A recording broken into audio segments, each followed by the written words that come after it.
Well, hey, y'all, welcome to the When We Walk podcast, where this is a podcast where we discuss the questions we all ask as we walk through life. I'm Shireen. I'm Micah. Let's chat. All right, so our new segment where Joran throws a little game at us. Yeah. Producer Joran. Yeah, All right. let's hear it. I'm a little nervous.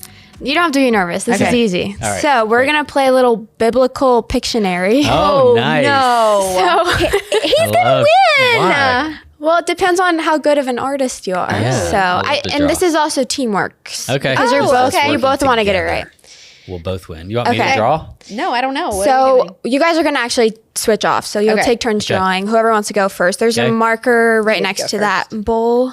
Okay. And then you're just going to draw whatever you get from that. Oh, gotcha. And then Okay. you have to, Ooh. and I'll set Yeah. a timer for 15 seconds for you to draw it. Okay.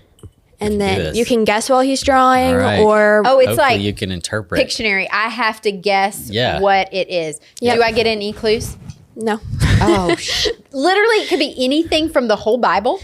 I mean, I tried to make Whole it thing. easy. So, The whole Okay. Bible. I All have to right. be able to see it. well, maybe when Oh, while he's I'm finished, drawing.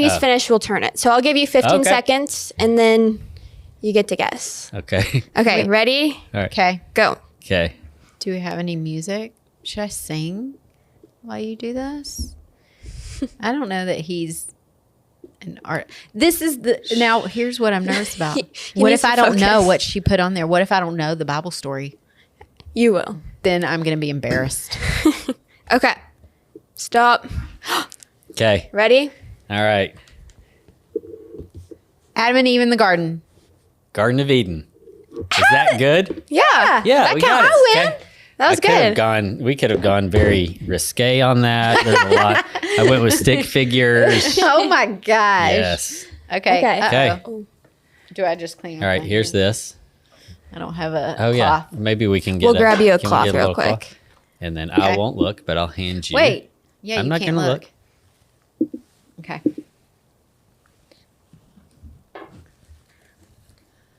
Look, out of Nice. nowhere, A T-shirt.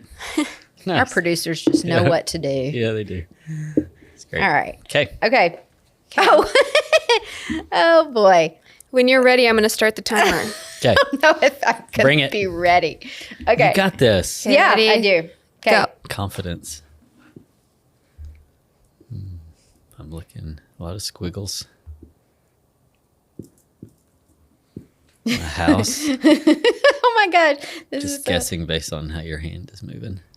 Okay, stop. Okay. All I right. didn't even get half of it 'Kay. done. Let me This see. is not going to go well.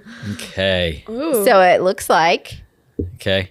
Wait, you can't interpret it. Okay. It looks like a tree falling on a house. you hold it up a which little is bit what so the happened camera to can us on sabbatical, which means you said it. That was Yeah, it. he got it right. That was my word. Sabbath? Sabbatical. Sabbatical? Oh, nice. Wow. Wow. Good You guys thing are good we at had an this. adventurous Way to sabbatical go. because then I was Way to draw. just about to draw hospital, but good. didn't get to that one. Can I have the T-shirt? Oh yeah.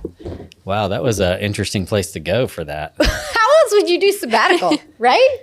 Yeah, I Yeah. didn't know what you would do for Like- that. That was probably the Jordan's like, hardest that's one. the challenge. All right. Okay. Marker. Okay. And all right, here we go. This is a fun game. We've got both of them so far. Well, On the same yeah, page. I'm nervous that it's gonna be something hard. Okay. Got this. Okay. Don't look at it. Okay. Okay, ready? Ready? Go. Oh boy. Okay. You have 5 seconds.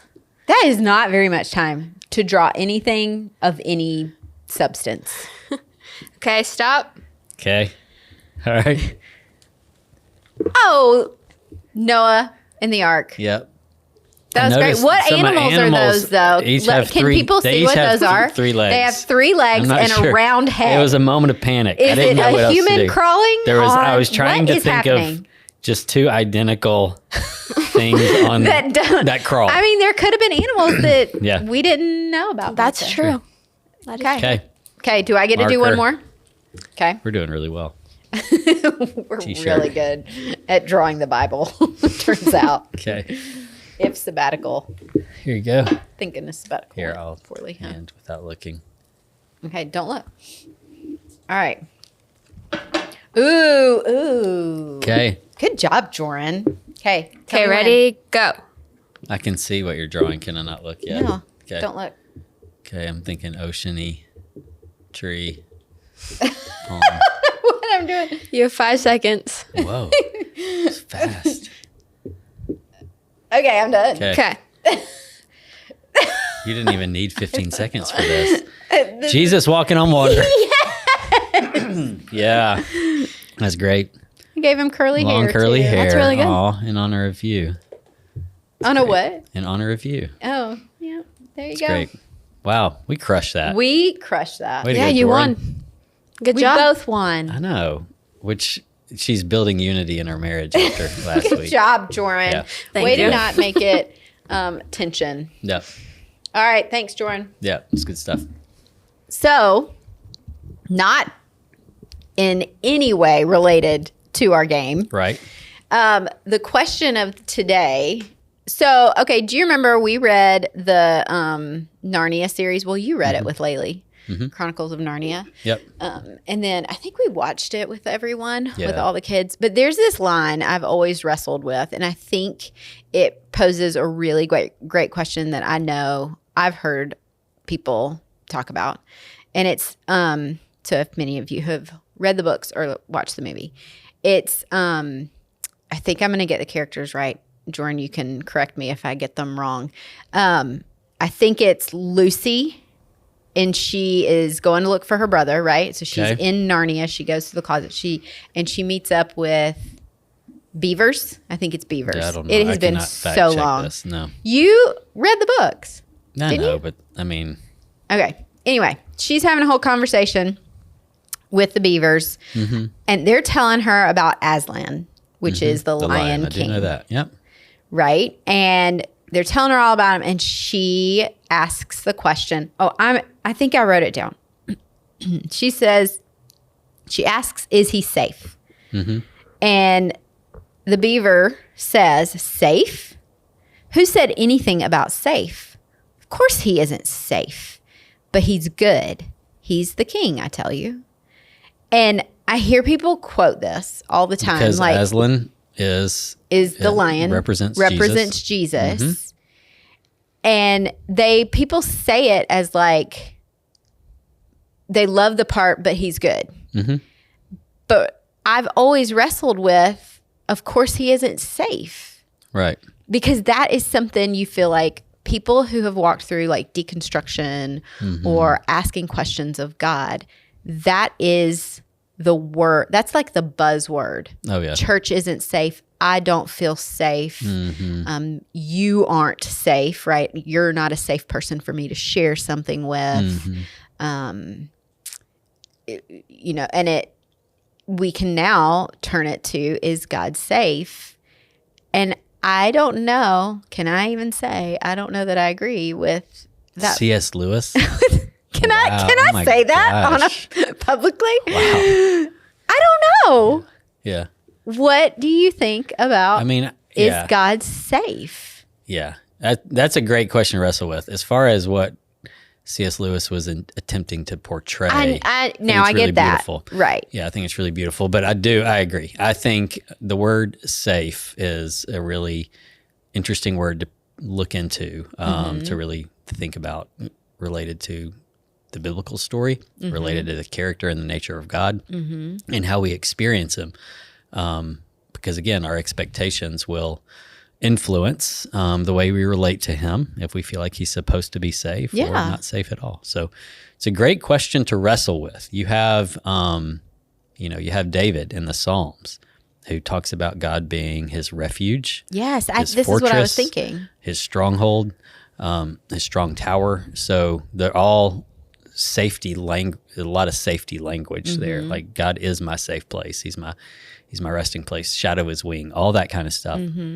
Really speaks to the safety of who God is. And yet we also know that, God will assault certain aspects of our life, our ego, what we feel is comfortable, what we choose to worship or idolize. It was also C.S. Lewis who said faith is spelled R-I-S-K.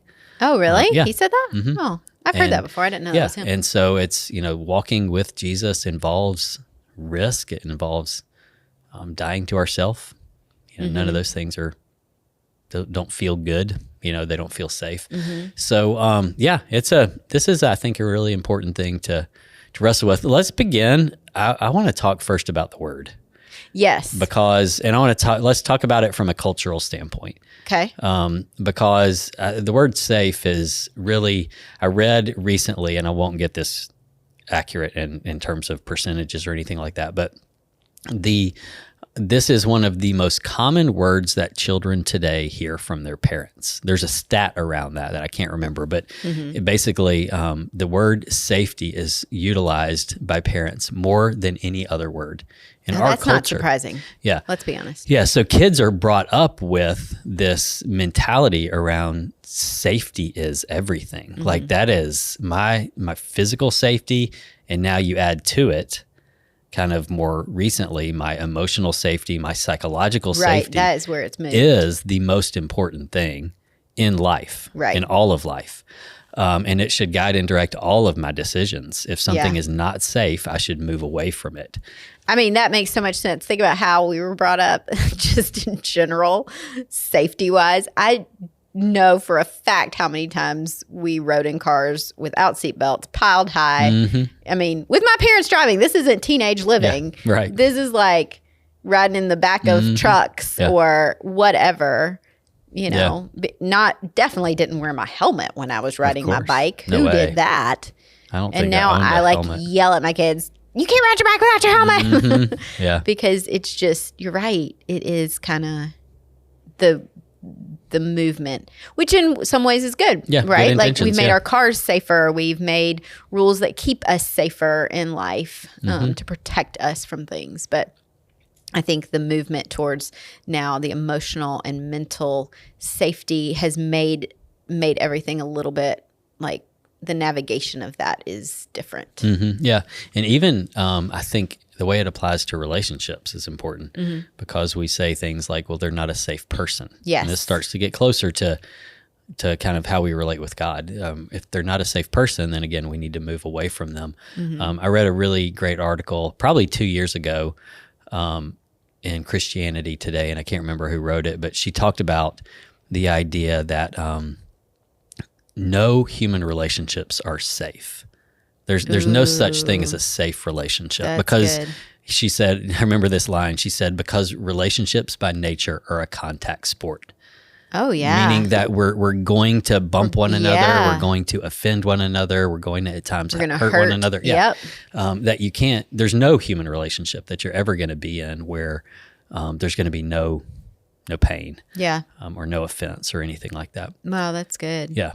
That's really helpful to gain perspective around the emotional safety Yeah. piece. Yeah. I think And that's not to say that stay in your toxic relationships. No, of course not. But I think what I'm getting at is I think this word has kind of been overplayed in our world today. So then now if we move that and we start asking that question of God, first of all, is that an okay question to ask? Right? I don't know. Yeah. I mean, if you think of it in the C.S. Lewis story, it makes sense, right? You see the lion and you think, is he safe, right? So in the storyline, it makes sense. But when you think, if that lion's supposed to represent Jesus, I'm like, that feels like the wrong question to ask. Because when I think of Jesus, of course he's safe, or he's supposed to be safe. And all the Psalms and, we're supposed to run to him when we're, going through whatever. And I don't know. It feels like it's the wrong question to ask, or it's not an okay question to ask. But I think we have to wrestle with that. We do. Yeah. And it applies in a lot of ways. One way I think of, just you saying that makes me think of how many people in our world today would say, well, isn't the church supposed to be accepting? Isn't the church supposed to be loving? Can't the church just receive me as I am because God receives me as I am? And so why would you want to change me? Why would you judge me? Why would you preach a message or talk about an issue that, would offend my sensibilities. And so again, you're getting into the issue of safety there. We've had people, leave our church who say, I no longer feel like it's a safe environment. And if you pressed into that, they would say, because y'all talk about things that are uncomfortable to me. That make me have to evaluate stuff in my life I don't want to evaluate. Yeah. Right. So I think that's part of what C.S. Lewis is getting at is like, it's not safe for your ego. God's not safe for your ego. He's not safe for your idols. He's not safe for your, the things in your life that you refuse to give him access to, because he will, in a sense, threaten those things. He will shake those things, rattle those things in order to get your whole heart. That's good. But in another sense, God is entirely safe. He is the line from Ray Mayhew used to always say, he is the safest thing to worship. Like we all, so that's the whole contrast. I know that's what I'm saying is like, we are all worshipers. We all worship something. We worship money. We worship status. We worship ourselves. Like human beings worship. The question becomes, what do you worship? And Ray would often say, God is the only safe thing to worship because he has already given himself completely to you. Everything else you worship will just take from you. That's good. So it's a paradox. I think that's the hard part for me when you hear that quote, and some people, think it's a great quote and bring it up a lot, that I struggle with, because that's what I would agree more with Ray on this one. Yeah. But I think the safety in the way that C.S. Lewis is trying to bring it up is that contrast to, because what he's doing we don't always see as good, and so that contrast but he is good. Yep. So the things he's going to do are going to rock our world and make us think he's not safe, but the things he does still lead to good. And maybe that's more of the contrast. I don't know. Yeah. I guess it has to do with what you're trying to protect. I guess that has everything to do with whether or not you consider him safe. Well, and the thing I kept thinking about was, okay, so we used to listen to a lot of Graham Cook. If anyone knows who Graham Cook is. In college, we listened to him a ton. And he always had all these like really good messages. I don't know, was he a pastor or in Europe or something? England. He has a great accent. He is worth listening to just for his accent. And he just makes you feel like, I don't know what he's doing these days. This was like 20 years ago. I think he still has stuff going on. Maybe Jordan can fact check us on that is Graham Cook still doing things in the world? Cooke.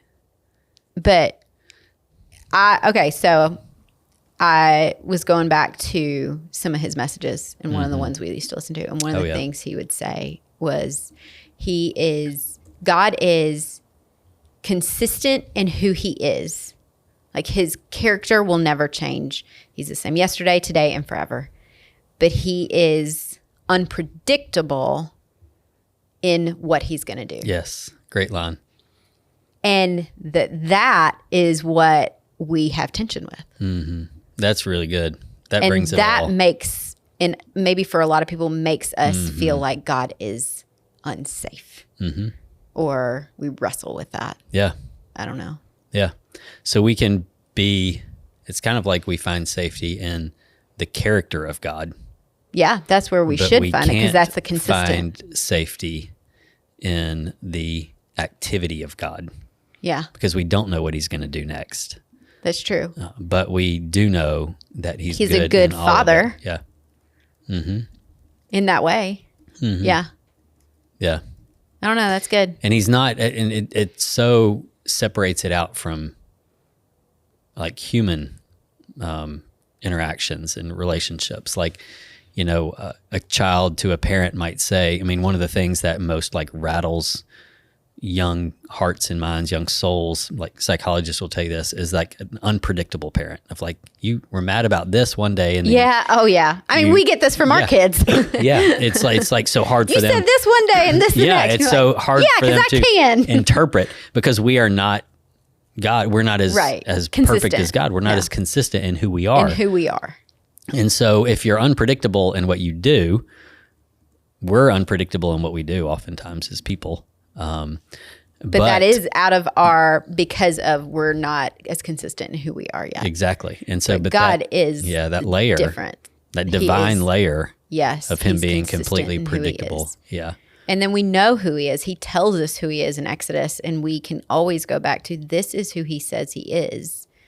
And even though, and we see his, we can't predict what he's going to do. We see that in scripture. That's already, I mean, I was thinking back to the ways Jesus healed in the Gospels. Some of them are weird.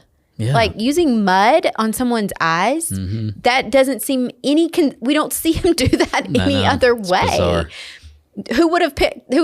His disciples were probably like, what are you doing? Am I supposed to start doing that now? I know. Like he was unpredictable in a lot of the ways that he interacted and healed and talked, interacted and did those things.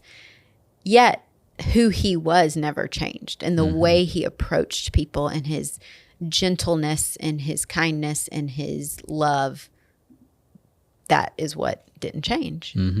Yeah, that's so true. I mean, even Jesus himself, like no one saw that coming. No one saw him, the Messiah, being who he was. Jesus turned out to be. True. And the fact that God would even do that. And so completely feels so unpredictable. This child born, to a nobody family in a nobody town, to a carpenter. Like it just, no one saw that coming. Yeah. But at the same time, it is fully in line with the nature and the character of a God who humbles himself in order to be among his people and to deliver and save his people. So he's consistent in who he is. But I think I want to say, like, I love that line, right? It sounds good and cool, and it's a really good line from that line? story. C.S. Lewis? Okay. Well, yeah, the C.S. Lewis line. Okay. But I want to tell people God is safe. He is in who he is. He can be trusted. He can be trusted. But we don't always know what he's going to do. And if that rubs you, I'm sorry. I don't know. I'm not sorry. Sorry, not sorry. Like he gets to refine us in whatever way he wants. And when you're submitted to him and you get to know him, that's why spending time with God does matter. That's why reading scripture does matter, because then you grow in knowing who he is. So when the unpredictable happens, you're not blaming him, but you are going to him because you know eventually it will be good because he is good. So what are you saying? Is God safe or is he not safe? I want to say yes. I want to tell people, yes, he is safe. Okay. Yeah. What would you say? I would say it depends on what you're trying to protect. How you would define safety. What you're trying to keep safe. Okay. And so I think if you're trying to keep your, a certain set of values safe, or your certain aspect of your identity safe, or your certain reputation safe, or whatever, like he might not be safe to those things. Yeah. He may threaten those things, but always for your good. Always for your good. That's the side of that quote I think that you have to land in. And everything in your life will turn out better. And that's not like hey, your best life kind of a thing, but no, and good not in the way that we think is good. Right. We have to get that out of our mind. If you follow the words and the ways of Jesus, I believe you will flourish in who God has made you to be. I mean, I think the great example is what we talked about on the last episode of our sabbatical, of like, I could look at that and say, well, we're serving God. We're resting in him. And yet he is allowing all this stuff to happen to us. And I could let that define who I think God is, and that he isn't, quote unquote, safe. And instead, you lean towards surrender, which is where he's actually moving you towards. And then you realize on the other side, he's good. Yeah. So I think it's really important. I think one of the biggest questions people have around God right now is the whole unanswered prayer. Yeah. Piece of like, well, you didn't do this. So whether it's a personal thing that God supposedly didn't seem to come in, he didn't come in through the way that you like You show up the way that you wanted. Or you look on a global scale and you look at suffering and you look at what's happening in the world and you say, God's either he doesn't exist at all, or if he does exist, I'm not sure that I would want to worship him. Yeah. But when you go beyond what it appears God is doing or allowing to happen in the world, and you go to the deeper layer, which is, but who are you? Then I think it begins to, you find a different layer of who he is. And you do find that God is, as David said, he's a refuge. He's a stronghold. He's a fortress. And then I think you stop stressing. So when you start to learn the person of God, you stop stressing about what he's doing so much and worrying about what he's doing because you care more about the person and connecting with him. You trust who he is. Trusting who he is. And so it doesn't become as much of a direct connect to, I'm so stressed about what he is doing. It's a release of, I trust who he is so that whatever he's doing, he's going to make good. Yeah. No, it's good. I do want to find out, Jordan, is he doing things in the world? Graham Cook, is he still around? People can find him? He actually is the director of a school of prophecy. So it says that they provide in-depth training for thousands of people across many countries in prophetic gifting and ministry. Nice. So, well, if people can find Graham's his still doing it, man. Some of teaching the, and some of his words, teaching. It was so good. He has a beautiful revelation of the heart of God. Yeah, he shares it with great words. He's good with his words. Good with his words. Yep. So awesome. Go find Graham Cook. Okay. And wrestle with whether or not you think God is actually safe. And if you don't, I think it's worth digging a little bit deeper into where might that come from. It's a good question to ask yourself, but then maybe have a conversation with people around you and ask, bring up the C.S. Lewis quote and see what people think. Great dinner conversation. Yep. All right. Well, thanks so much for joining us, and we can't wait to see you next time on When We Walk.